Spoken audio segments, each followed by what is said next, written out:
Ertalabda zakazlarimizni boshlab oldik. Qo'y so'yish jarayoni kuzatinglar.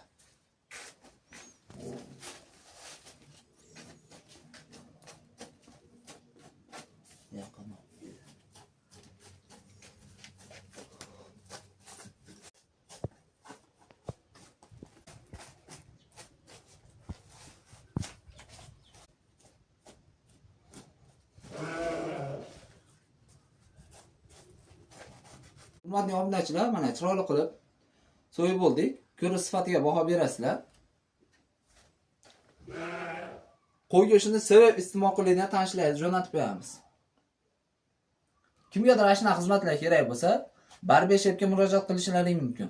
Like bosib, obuna bo'lib qo'yish esdan chiqmasin. Sog' bo'linglar.